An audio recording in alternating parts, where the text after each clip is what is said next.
छत्रपति शिवाजी महाराज की एकनाथ शिंदे साहब तुम आगे बढ़ो, हम तुम्हारे साथ हैं। एकनाथ शिंदे साहब तुम आगे बढ़ो, हम तुम्हारे साथ हैं।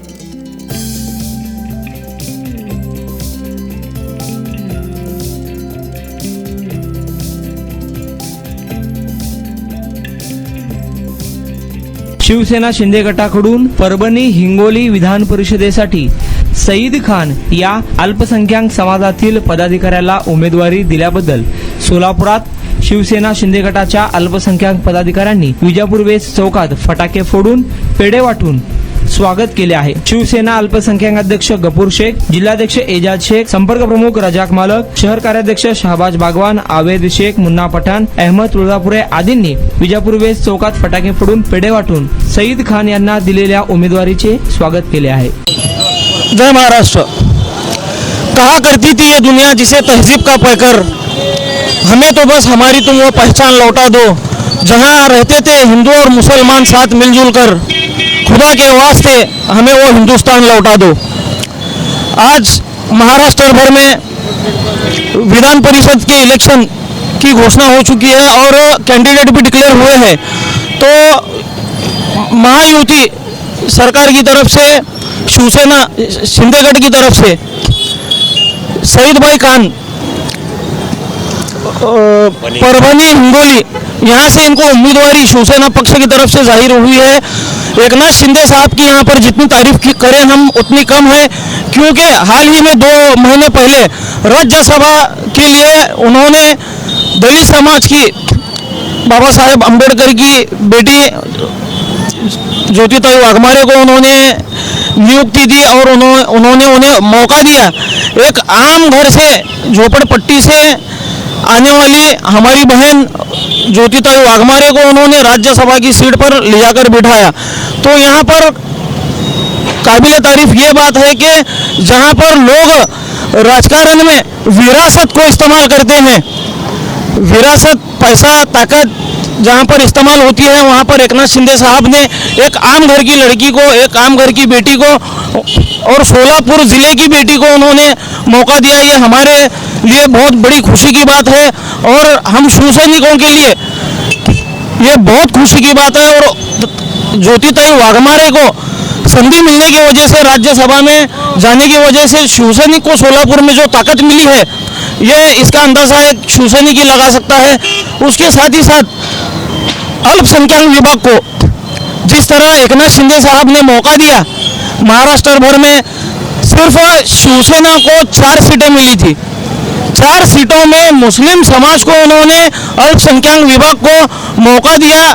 अल्पसंख्यक विभाग के सईद खान को उन्होंने संधि दी और कैंडिडेट उनका हमारे पक्ष की तरफ से डिक्लेयर किया।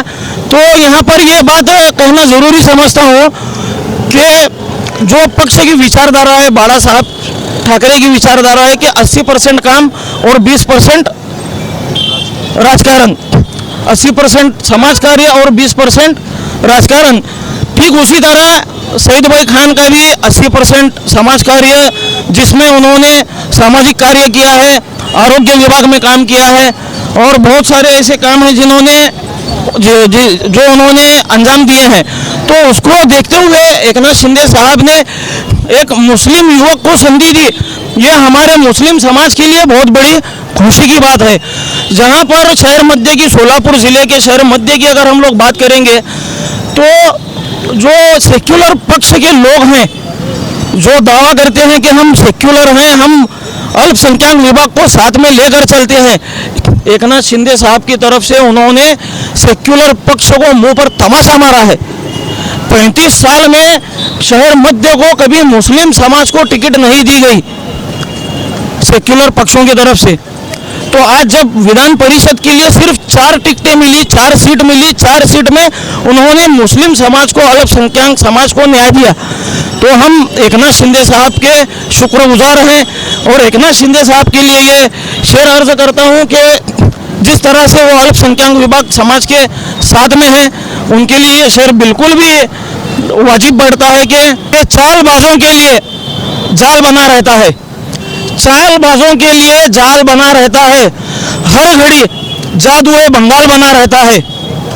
और तीर दुश्मन के पहुंचते नहीं मुझ तक, तीर दुश्मन के पहुंचते ही नहीं मुझ तक एक नाथ शिंदे भाई हर वक्त हमारी ढाल बना रहता है. जय महाराष्ट्र. मी एजाज शेख, अल्पसंख्याक जिल्हाध्यक्ष, जिल्हा सोलापूर. आज आम्ही इथे खूप आनंदाने अल्पसंख्याक विभागाचे सर्व पदाधिकारी जमा झालेले आहोत. कारण की आमच्यासाठी आज अत्यंत आनंदाची अशी बातमी आदरणीय अनाथांचे नाथ एकनाथ शिंदे साहेबांकडून आम्हाला आलेली आहे.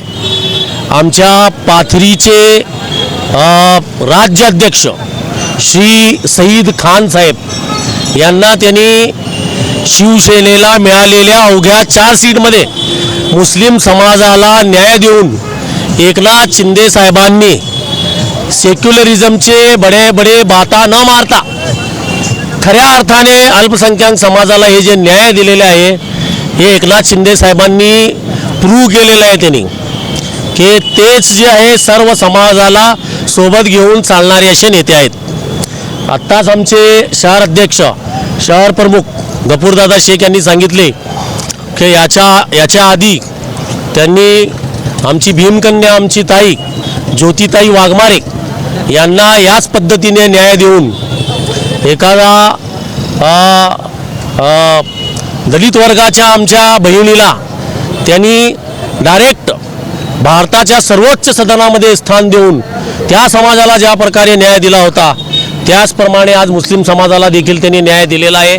आम्ही खूप आनंदित आहोत आणि आम्ही आशा करतो की हिंगोली आणि परभणी या एरियामध्ये येणारे सर्व मतदार हे इनडायरेक्ट इलेक्शन आहे, याच्यामध्ये भरभरून सईद खान यांना मतदान होईल आणि नक्कीच ते निवडून विधान परिषदेवर जातील व मुस्लिम समाजाचा बुलंद आवाज ते विधानसभामध्ये उचलतील अशी माझी आशा आहे. एवढा सांगून मी माझे 2 शब्द संपवतो. जय महाराष्ट्र. हे आहे दक्षिण सोलापूर तालुक्यातील वळसंग. इतिहासाची समृद्ध परंपरा आणि उज्ज्वल भविष्याची नवी दिशा.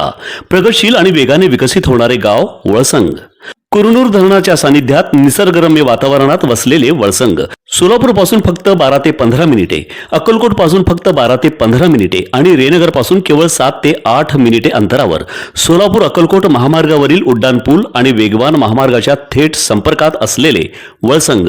महामार्गावरून थेट वळसंगला सोलापूर अक्कलकोट गुलबर्गा महामार्ग, मोहोळ मंद्रुप वळसंग रिंग रूट, मुंबई पुणे हैदराबाद महामार्ग आणि सुरत चेन्नई ग्रीनफील्ड एक्सप्रेस अशा एकापेक्षा जास्त महामार्गाने वेढलेले गाव म्हणजे आपलं वळसंग. वळसंग हे आता महाराष्ट्राच्या नकाशावर नव्या विकासाचे केंद्र बनले आहे. वळसंगमध्ये आहेत प्रसिद्ध मंदिरे, सोलार हब, टोलनाका, जवळच आहे कुरनूर धरणाचे ताजे पाणी आणि निसर्ग सौंदर्य आणि विविध ठिकाणी आकर्षक हॉटेल्स व ढाबे सुद्धा. प्रवासात थकलेल्या प्रवाशांसाठी स्वादिष्ट जेवण, आराम, ताजेतवाने आणि प्रदूषणमुक्त वातावरण. वळसंग हे केवळ गाव नाही, एक उत्कृष्ट थांबा आहे, एक संधी आहे, एक भविष्य आहे. वळसंग ऐतिहासिक वारसा, आधुनिक कनेक्टिव्हिटी आणि उद्याच्या विकासाची हमी.